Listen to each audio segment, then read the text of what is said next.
Welcome to the Grow Strong Leaders podcast. I'm your host, Meredith Bell, and I interview business leaders who are committed to their own growth and the development of everyone on their team. If you enjoy my podcast, be sure to subscribe and rate it on your favorite podcast platform. Thank you for joining me today. I'm your host, Meredith Bell, and as my regular listeners know, I love bringing to you people who are committed to their own development and also committed to the growth and development of the people around them to help them realize their full potential. And I am just delighted today to have with me Anton Gunn. Anton, welcome to my show. Thank you, Meredith. I'm so happy to be with you. So excited about this opportunity.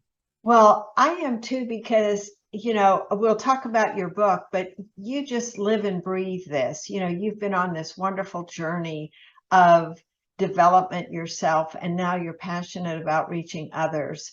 And I want to, before we get into the details, I want to do a shout out to our friend and super connector, Laban Ditchburn, because he's the one that introduced us. And Laban is so great about trusting his instincts and bringing people together that will have good chemistry. And that's definitely the case with us. And so I appreciate Laban for doing that. Yeah, he was outstanding to do it. And I'm so grateful to him and just his inspiration and value. And of course, the courage that he provides us all. And I'm just grateful that he put us together. Me too. Well, before we get jumping into our conversation, let me give my audience an idea of what a remarkable human being you are. Anton is the CEO of 937 Strategy Group, a consulting firm focused on helping leaders build diverse, high-performing teams and world-class workplace cultures. Anton has a wide range of experiences that uniquely equipped him for the work he does today. So I want to tell you all about this because it's quite amazing to me. Anton played SEC football, and he was the first African American in history elected to the South Carolina legislature from his district early in his career. He has a master's degree in social work from USC, and he was a resident fellow at Harvard. And then he went on to serve as a senior advisor to President Barack Obama, and he's now the world's leading expert on socially conscious leadership. He's the best-selling author of a really wonderful book that I have right here called The Presidential Principles. And we're going to be talking about those principles in our conversation today. And Anton was recently named one of the 10 most influential minority executives in healthcare by Fierce Healthcare. So Anton, what a journey you have had. And so I would love for you to kind of encapsulate for us your journey from football player to presidential advisor to the work you're doing today. Oh, wow. So thank you for that wonderful introduction. It's always, shocking when you hear people read a little bit of your bio. But I always like to give people the inside story about how you get to a place in life where you're able to do the things that you do. And I never set out to do any of this. I never did. I only set out to be a high school U.S. history teacher and a basketball coach. That's what I really wanted to do in life early in my career. And the reason why is because my mother was a teacher and a school administrator. My father served in the military. And so when I went to college to play football, my whole goal was to graduate in 4 years. And if I didn't have a chance to go to the National Football League, was to just become a high school history teacher. I felt like I could shape young minds, teach people the most important parts of American history, and to make sure I helped to develop good citizens. That's all I wanted to do. But unfortunately, life never pans out the way that you want it to. And what started me on my current journey of where I am now was about how bad my college football experience was. I played at the University of South Carolina, which we call USC in South Carolina. And my coaches created one of the most hostile and toxic working environments that I'd ever been in life. I mean, I came from a good family, two-parent family. We didn't have a lot of wealth and means, but we loved each other. We cared about each other and we supported each other. And to go right from high school into an environment where I'm being called out of my name, I'm being verbally abused and disrespected. And it's not just me, but it's everybody. And I like to summarize it in this way. The 4 years that I was in college, we won three games my first season, 5 games my second year, 4 games my third year, and 6 games my last season. We were average at best. You know, when I say average, we had like a 400 win percentage. We lost more than we won. And I played college football with about 22 guys that went on to play in the National Football League. And actually, some of them have had almost Hall of Fame careers. So the question is, how does a guy on a team that wins 400 games have so much talent that can go on and play in the National Football League? Well, it's because the poor leadership culture that we had in the organization. And I decided that I didn't want to play football anymore. So I got my degree in 3 years and I quit. And when I mean quit, I literally never played my last season of college football. It was so bad. And after being despondent and dejected, I never took all of the right classes to become a school teacher. I ended up getting a job at a small nonprofit community-based advocacy organization, working for a woman who transformed my life. I went from the worst leadership environment in the workplace culture environment possible to the best one possible. So I had a boss who not only cared about me as a person, she invested in me, she inspired me, she trained me, she taught me. Every day was full of inspiration, motivation, education, and application. And because of it, I kind of grew in real time as a person and developed this insatiable appetite for learning and growing and developing myself, because she put me in positions where I may not be immediately successful, but she gave me a game plan and a roadmap of how I can get there, but it was going to be up to me. And that kind of created this lane for me to understand what great leaders do, because I had the example of both bad leadership and bad culture, and great leadership and great culture. And the second example of great culture was not just to be good for good's sake, but how do you use your gifts, your talents, your resources, your knowledge and experience to make the world a better place? That's what my boss, Lenora Bush Reese, invested into me, or put into me, that set this insatiable appetite for making the world a better place, of better leaders, better culture, better environment, and more fair and more just for everyone in it. And that's my story. You know, your chapter where you talked about her and the impact she had on you was, to me, very inspiring and encouraging after reading about your terrible experience with not just one coach Right. at South Carolina, multiples. I'm curious to have you share a little bit about what are some of the things you learned from Lenora that you carry over even today because of the impact they had on you?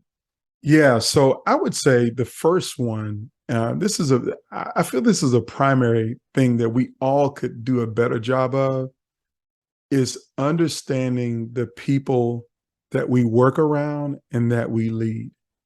And when I mean understanding it, I think the most profound day at work was I came to work one day, and I'd probably been there probably 6 months at that point. Lenora asked me, she says, Anton, so what do you want to do with your life? And I was like, huh? You mean I work for you? I mean, what are you asking me this for? She was very interested in, you're a young man, you're 23 years old. Where do you see yourself 10 years from now? And her implication was, you're not going to be working for me 10 years from now. If you do, you'll be playing beneath your abilities and your potential. So I want to know, what do you want to do in life? What's important to you? What do you care about? And those questions were something that I didn't expect a boss at work to ever ask me about what was important to me. So when I told her that I loved hip hop music and that, you know, I can't breathe without hip hop music, she wanted to know who were my favorite artists. And she wasn't really a hip hop fan and didn't listen to, she wanted to know what was important to me. And so lesson number one for all leaders is to know what's important to the people that you lead. Not what's just important for them to do their job, but what makes them tick, what inspires them, what makes them angry. You know, what do they want out of this thing called life? And the second lesson that I took away from Lenora is that when they answer that question and tell you what they want and what matters to them, you help them to achieve it. And I can tell you this, Meredith, I haven't worked for Lenora Reese since 1997. And I will tell you that she texted me just last week and was offering me an opportunity to do some consulting work with a client that she had worked with previously. So here I am, you know, 30 years past working for her, 25 years past working for her. And she's still reaching out to me to help me with what I want and what I care about and what I need. And, you know, we really don't spend that much time together anymore. We've stayed in touch over email and over the phone. But the point is, when you know what people want and what they need and what they care about, help them to get it. Because if you do, you'll build a kind of relationship that won't ever be knocked away by any trivial matters. And because of that, I'm fully indebted to Lenora for the rest of my life. And anything that she wants me to be a part of, I'm going to try my best to do it. And anybody she asks me to help, I'm going to repay the favor the same way she provided it to me. I love both of those lessons, and they're so critical when you think about what leaders can do. What it requires, really, you're just talking about time. And a lot of leaders are, you know, today feeling overwhelmed with so many things that they need to do. How do you help them understand the importance of investing time in asking those kinds of questions Yeah. to people on their teams because of the payoff down the road? Yeah. So there's a lot of ways that I do this. And I talked about some of them in the Presidential Principles. And in my upcoming book called Just Lead, 44 Actions to Break Down Barriers, Boost Your Retention, and Build a World-Class Culture, that's in the first section. It's about breaking down barriers. The leader's responsibility, in my opinion, is to remove any barriers or impediments between them and the success of the team in which they lead. And in order to break down those barriers, it has to start with a conversation. I mean, think about this. When two countries are warring with each other, when you got, the Western world warring with, Germany during World War II, the only way things end is when people start to talk. We always talk about peace talks. You think about the Palestinian and the Israeli conflict that's been in the Middle East for years. We always hear about peace talks because the only way to begin to break down serious barriers is to talk. And you know this all too well. The lessons that you teach in your book is the same way. It's about communication. You have to learn how to talk. And as a leader, if you can't talk and listen to the people that you lead, then you will never reach them. You will never get to a place of being able to know what would motivate them to achieve every goal that you have on your chart that you need to accomplish. And if you think in the 21st century, you can lead by, punishment or by holding a paycheck over people's heads, you're wrong. You're actually going to contribute to the Great Resignation more than you ever know, because people don't respond that way. I mean, we all want to be cared about. We all want people to know what's important to us.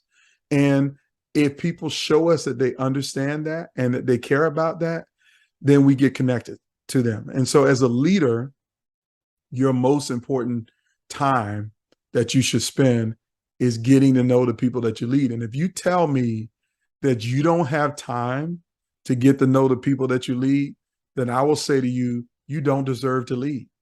You don't.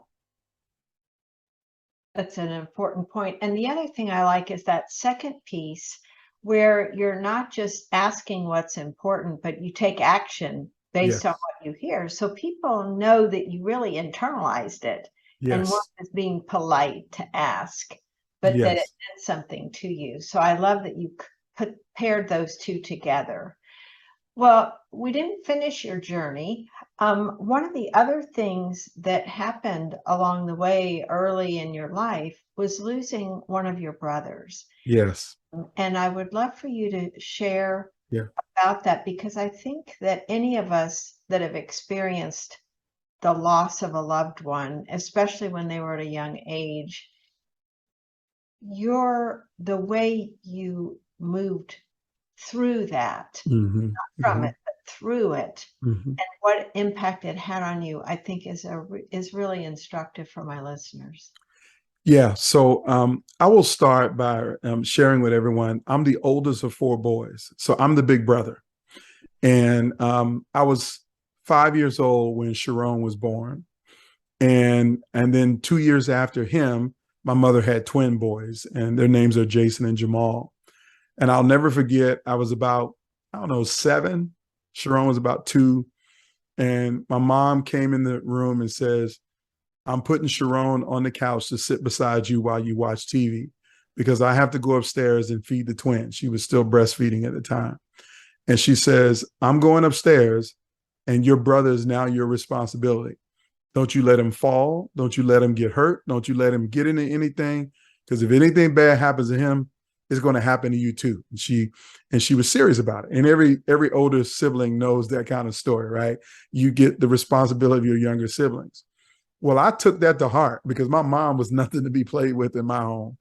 And so my entire life, I kind of shaped my brother's narratives, the girls that they dated, the sports that they played, their fashion choices. I mean, I was a consummate big brother in terms of every aspect.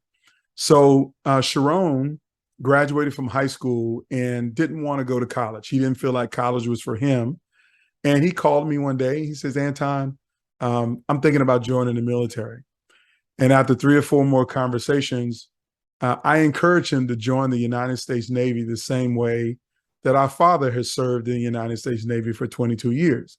Why did I do that? Because I thought the Navy is a great career. It's made a great life for us. And, nobody's bothering with you on a ship. You just kind of join the Navy, you see the world, you go to all these cool places and, you spin around in the water and then you come back home and you have shore duty. That's what my dad did for 22 years. Well, unfortunately, after 10 months of joining the Navy, after being in the Navy, my brother was killed in the terrorist attack aboard the USS Cole in October of 2000. And it was one of the most devastating days of my life because, I come from a lot of military family. Many of them served during combat times, Vietnam War, World War II, et cetera. But they all came home. So the year 2000 was a peaceful time in the world. I mean, the only thing we all worried about around that time period was Y2K. And we survived that, after 1999 and the clocks turned, and 2000 was a pretty good year. But in October of that year, 2 suicide bombers pulled a boat alongside the USS Cole and detonated 1,000 pounds of explosives, killing themselves, putting a 40 by 40-foot hole in the side of the ship, taking my brother's life and 16 of his shipmates. And when that happened, I blamed myself for it because I'm the one that told him to join the Navy. I also was pained in so many other ways that I was like, what good is it for me to try to save the world and do all of this good community work when the people who I care about the most get their lives taken away like this? And I really wanted to give up on, public service or community work or everything that I was doing. I mean, I was working at a small nonprofit and I was in graduate school at the same time. And I wanted to move home and just take care of my other 2 brothers, hug my mom and hug my dad and just say, you know what, to hell with everybody else. And nobody would have blamed me at all for doing that. You lose someone tragically like that. but I didn't feel any healing by just holding on to my family. I felt the most healing when I was helping other people, when I was serving other people. And I think the major thing was for me to think about my brother Sharon. Sharon was the kind of kid who, of the four boys, he was the one that always checked on mom. Like he was a mom's boy, above all else. He was born on Valentine's Day, so he was my mom's, a lovable baby. And he checked on everybody. He would check on me. He would check on my brother. He was like the glue that kept everybody together. And he was not just a glue, he was a servant. When I tell people a servant, I mean, when Sharon was, 19, he went outside one day and saw the neighbor across the street. He was actually 19, 20 years old. The neighbor across the street was a young couple with 3 kids who had never really been on a date since any of their babies were born because they just had 3 young kids. They just couldn't get out of the house. They didn't really know anybody. They were new to the neighborhood. And Sharon volunteered to go and babysit for them on a regular basis so he could take his wife out on a date. Now, I don't know about you, but what 19-year-old on a Friday or Saturday night would give up their time to go party and hang out with their friends to babysit 3 kids, one of them being a toddler, so the husband and wife could go out on a date? Sharon was that kind of servant. And so thinking about how he lived his life and how he served, I committed myself that in my darkest hour and my deepest pain, that instead of just serving myself, I would find a way to serve others. And I volunteered more. I got involved in the community, and I started to feel this healing power come over me because I knew that as bad as I was hurting, there were people who were in worse situations than I was, and that I had some knowledge, some skill, and some experiences to be able to help them. And I just made a decision to serve and to help them. And I did not know and did not understand it at the time, but that commitment to service created a pathway that ended me up working for the President of the United States of America and serving him and serving our nation at the same time. It's such a powerful story and a powerful lesson, I think, in general in life. If we are feeling upset over something that's happened, looking outside ourselves for a way to give to others and be of service, that seems counterintuitive in a way, and yet it is the most powerful method for healing. So thank you for that very powerful story. Thank you. In the process, you also became very passionate about healthcare. Yes. And so help us understand where that came from, because that led you to a position where you had the opportunity to really transform an entire healthcare system. So talk about the germ of that and then how it led to this position where you were able to have such a positive impact. Yeah, very, very great questions. You're asking phenomenal questions. So growing up in a military family, there was one thing that we never worried about, and that was access to healthcare. See, when you come from a military family, you go to the dentist every 6 months. I never remember my mom ever paying for a prescription drug at all for any reason. She told me she had 4 babies and never paid 1 dime to deliver a baby. And so my entire life, I had health insurance coverage and could go see a doctor when I felt like it. When I got to college and played football, I was at this big university with all of this money. And literally, I never worried about paying for any medical bills as a football player. I mean, we had people who would go pick up our prescriptions for us and bring them to us. I mean, I remember having 2 MRIs one year because I had a back injury. And did I get a medical bill? Did I get a copay or co-insurance? I got absolutely nothing. And so I had this mistaken belief that everybody in America had access to healthcare the same way I had access to healthcare. But when I went to work for Lenora, after she poured into me and invested into me, she told me, here's your job, Anton. I need you to go knock on doors in these low-income public housing projects, and you're going to survey the people in this community about their experiences with the local hospital or healthcare system.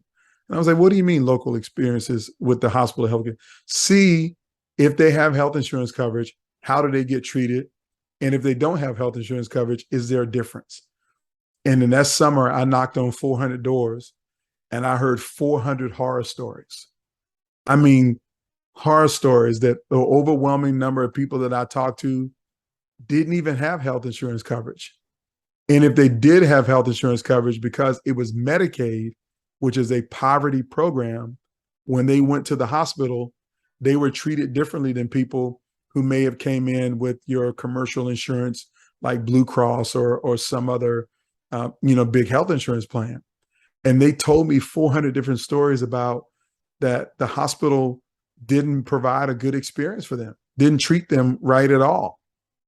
And I will tell you, it made me angry, that I felt like it was totally unfair that we are in the richest country on the planet where resources abound and all of this research and medical technology. And we got people who can't even go to the doctor for basic needs. They can't go for preventive services. The only time that they can go and will get accepted is if they are in a crisis or in an emergency. And so they go to the emergency room and the hospital has to take you and has to see you in an emergency. But to schedule an appointment, the first question they're going to ask you, who's your insurance carrier? And if you tell them that you have an insurance carrier, they're going to tell you this astronomical amount of money that you have to pay. And if you can't afford it, then they're going to tell you you can't come. Or if you go and get the services and you can't afford to pay the bill afterwards, they will chase you in medical debt. And that put about 50% of people into bankruptcy in the United States of America because they had a major medical event in the previous 18 months before they filed bankruptcy. All of these things made me angry and felt like we were not doing our part to take care of people, because I believe you can't live out your God-given potential if you're not healthy in your mind, if you're not healthy in your body, if you're not healthy spiritually, if your community is not healthy. You can't live out your potential. And I felt like we were robbing too many people their potential. And I got 400 different stories about how people were denied of their potential.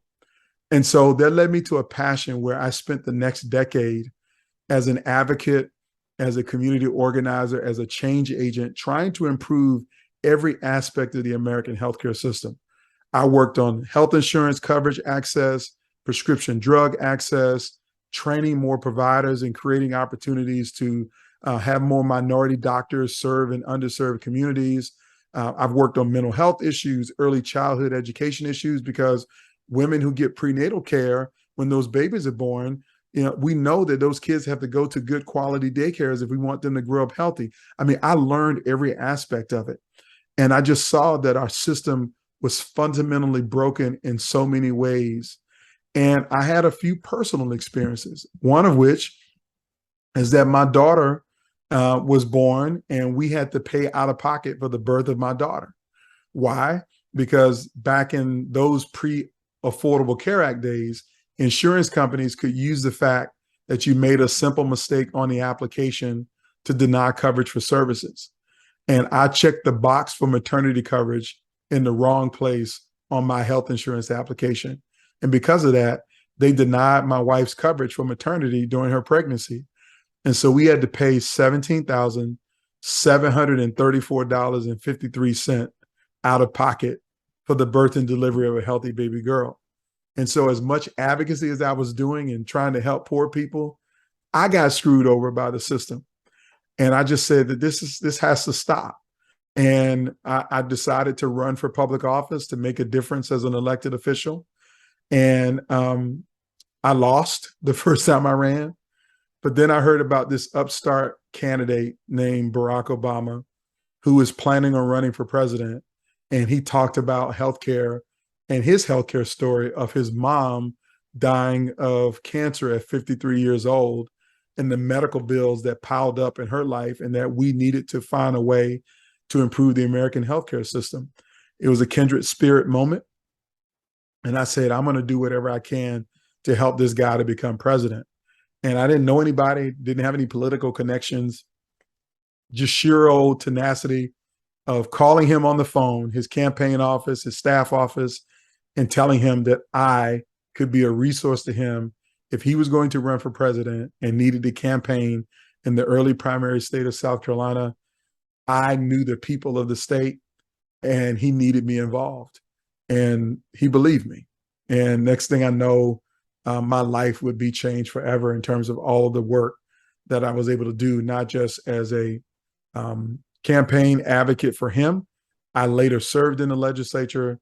And then after one term, I went to go serve in his administration for the next 3.5 years, ultimately playing a role in the implementation of the Patient Protection and Affordable Care Act that gave health coverage to 23 million Americans in that first year. And I made sure that no one would ever have the experiences that I had when I got denied coverage for making a mistake on the application. That many of those 400 families that I heard stories about, that they were now going to have accessible coverage, and that hospitals would treat them with dignity and respect when they went to seek care. And that has been the most important legacy of my work, is that healthcare is better for so many people today. We still have a further ways to go down the road, and we never knew it was a permanent, long-term solution to every problem, but it was a foundation that we could build on, and thank God that we have. And as I talk to you today, I'm on an Obamacare healthcare plan as an entrepreneur and independent business owner, because as an entrepreneur, there's no group coverage for you to be a part of, right? You got to buy it on your own. And before the Affordable Care Act, so many entrepreneurs refused to go full-time in the business because they had a spouse or a loved one that had a, pre-existing condition or something, and they needed to stay on the job's health insurance plan, and they refused to quit. But because of the ACA, 1.5 million people left their jobs and started businesses, which I think we all know is a part of this American dream and this American experiment is entrepreneurship. And I'm glad to be a living testimony of the work that I did back in 2010 to 2014. That's great. Thank you for your contributions to that. Thank you. And thinking about the work that you did in healthcare, you also went on to work with a healthcare system, right? That was after your time with President Obama's administration. And Yes. you really were influential in turning around the culture in this organization. And so I want you to talk a little bit about that. We're getting close to time here, but Sure. it's important to me that we talk about that and also share those 3 questions Yes. that were the foundation of that work, because I think that all my listeners will be eager to hear these 3 questions and how they can apply them Yes. to their own work. Very good. So yeah, after leaving the Obama administration, I ended up accepting an opportunity to be the inaugural chief diversity officer at a very large academic hospital system, roughly 8,000 employees at the time. The organization had some challenges around diversity and inclusion, some challenges around retention of nurses in particular departments, particularly in the operating room.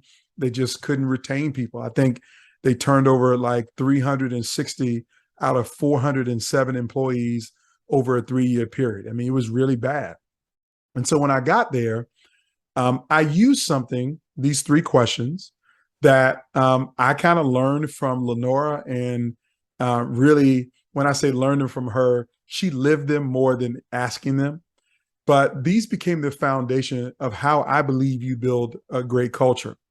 And I'll just go ahead and share it with all of your listeners that every employee, every person you lead at any level, I don't care if you're a CEO or you're a frontline supervisor in a call center, it doesn't matter. Every person who reports to you is asking you 3 questions every day when they show up to work. They'll never verbalize these questions, but they're just imagine that they're tattooed on their forehead, or maybe they got on a t-shirt that has these 3 questions. And question number 1 is, do you care about me? Question number 2 is, will you help me? And question number 3 is, can I trust you? Now, I will tell you that every organization in their mission statement and their value statement on their website, they will tell you that we care about our employees. that we're here to help them to be successful every day, and that we're a trusted authority in this community. They will tell you that. But no employee wants to hear yes to those questions. They want to see yes in your actions. How do you show them that you care about them? How do you show them that you're willing to help them to be successful at what they do every single day? And if you can answer those first two questions repeatedly, it's how you begin to build trust with the people that you lead. And what was real clear when I arrived in this organization is that not enough employees felt like the organization cared about them and that the organization was helping them to be successful. And that's why they had a high turnover rate. That's why they lacked diversity at any management level. They struggled to retain top talent and quality. People were just coming and leaving. And we see this happening everywhere in the Great Resignation. But after 5 years of building the foundation of showing leaders in that organization how to answer yes to those three questions with their actions, the organization started to see more retention, increased diversity, but most importantly, some award-winning culture, because we went from being an organization where, it was hard to attract diverse talent to an organization that was rated on Forbes magazine top 500 employers in America for diversity. And we debuted at number 53 in 2018, and then ultimately at the 13th spot on that list the next year, because we were intentional about how we answered those three questions for every employee, regardless of what demographic, background, generation, age, community, or language that you spoke. And when we did that, and when I shared with leaders how to do it, and I first led by example because I had a team of 7 that directly reported to me, and by extension, a team of 28, I had some of the highest employee engagement scores in the organization. Why? Because every member of my team, I took the time to spend 30 minutes with them to ask them what they cared about, what was important to them. And then I spent the rest of my time working with them, showing them that I cared about them, removing every obstacle out of the way that kept them from being successful at their work. If they needed a keyboard, they got it. If they needed a better schedule, they got it. If they needed for me to understand that their faith-based holidays are different than the Judeo-Christian holidays that I celebrate, that I took that into account when structuring schedules and everything. I did the things that mattered to them. And because of that, I built incredible loyalty from my team, and it began to spill out as I helped other leaders to do the same thing amongst their teams. And that's what every person wants in life. That's so beautiful. And, it seems like common sense, doesn't it? My dad used to say common sense ain't common. Yeah, it's not common practice. Well, I do want to touch on also the 7 presidential principles. Mm-hmm. Obviously, we don't have time to go into all of them, but I would love for you to share what is one that you would recommend focusing on maybe first. Is there one that's sort of foundational from your perspective that if somebody really focuses on that one, then the others can, come along with it? So in my book, The Presidential Principles, there's 7, and all of them are great. But I was saying, if I was to say that one is foundational, that would really be the difference maker in your role as a leader, and that principle would be answering the call to service. And, the good book says the greatest amongst you will be your servant. Another great quote from Dr. Martin Luther King is, anybody can be great because everyone can serve.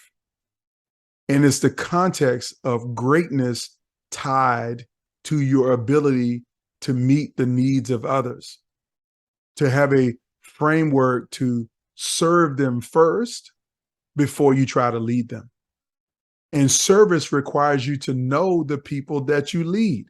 Like, it's hard to serve people if you don't really know what they want, because you end up giving them something that they don't appreciate and that they don't value. I mean, How many times we've seen people, voluntarily to give someone something, say, here, this is for you. But we never asked them if they wanted that. We never asked them if they needed it. We give them what we think they need rather than asking them what they need. And so the premise of servanthood and being a servant leader is the prerequisite of leadership. Like, you got to serve people before you try to lead them. These are all of the premises that Barack Obama exhibited for me, these principles. But the first one was service. He was a guy who went to 2 Ivy League schools, had 2 Ivy League degrees. You know how much money he could have just made as an investment banker or some life on Wall Street or some big corporate lawyer. But no, he decides that he's going to take these 2 Ivy League degrees and he's going to become a lawyer for small community neighborhoods. And he's going to do public interest law. He's going to teach at schools. And then he's going to run for public office and subject himself and his life and his family to all of the negative scrutiny in the world, just so he can serve people as a leader. That, to me, is the greatest lesson of leadership that we all can take away, is to serve people first before you try to lead them. I love that. Thank you. And one of the key things that I think is important to tie in with that is serving without expectation that you're going to get something back. Because Yes. it comes back naturally. But if you go in with it as a strategy, if I do this, then this is going to happen. People sense when you're being genuine and when you're really coming from a service that's heartfelt. Yeah. Service is not transactional. Right. And see, so many people say, well, if I scratch your back, then you should scratch mine. That's transactional. You cannot be transactional.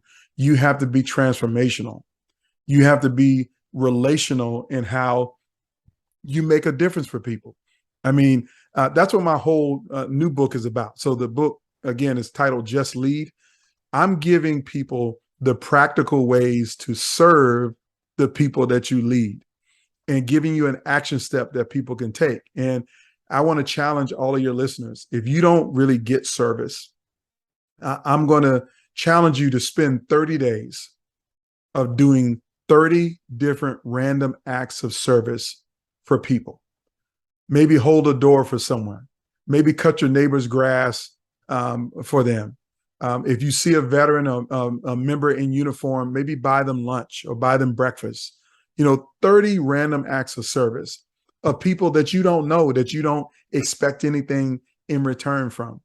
It's a great, healthy habit to build, because it's one that you will need for the rest of your life. Is the greatest amongst us are the ones who commit themselves to serve.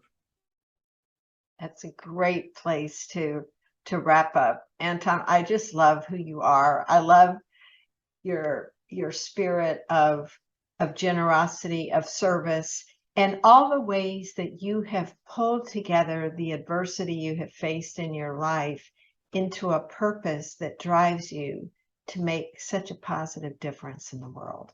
I just admire that and respect that so much. Well, thank you. Go ahead. No, I was just saying thank you, because I think we're kindred spirits in that way. We do what we do, not for ourselves, but for others. And I think all of us, everyone has faced adversity at some point and are looking for solutions to it. And I just found my solution in serving others. And I believe that everyone can as well. So tell us how people can connect with you, because I know there are folks that will want more of you, your website, your, where they can learn more about your books, and when your new book is going to be coming out. Yes. So you can connect with me at the home is AntonGunn.com. That's AntonGunn.com. You'll learn all about my services. I'm a speaker and trainer consultant. You'll find my books there. My book will be out at the end of September. So I'm excited about that. And so when you all hearing this, you should be able to go right to AntonGunn.com and get access to that book. You can also find me on LinkedIn. LinkedIn is the best place where I connect with people around leadership and learning. And so you'll have a great opportunity to get to know me, my content. I do a LinkedIn Live every week. So find me on LinkedIn. That's where I am. Great. Well, Anton, thank you so much for being with me today. This has been just a real pleasure, and I highly recommend getting a copy of his current book, The Presidential Principles. Anton is a great writer in that he's real. You know, he's telling his stories, and you really are walking next to him as he just describes these various experiences he's had along with the lessons. And you've just got some great, those 7 principles are really wonderful guidance for life. So thank you again, Anton, for being here today and for the impact you're having. Thank you so very much, Meredith. You have a fantastic day. Thanks for tuning into my podcast. Now head over to growstrongleaders.com and check out our 2 books, Connect with Your Team and Peer Coaching Made Simple. While you're there, download the free facilitator guide to find out how to implement our unique peer coaching system. Until next time, I'm Meredith Bell.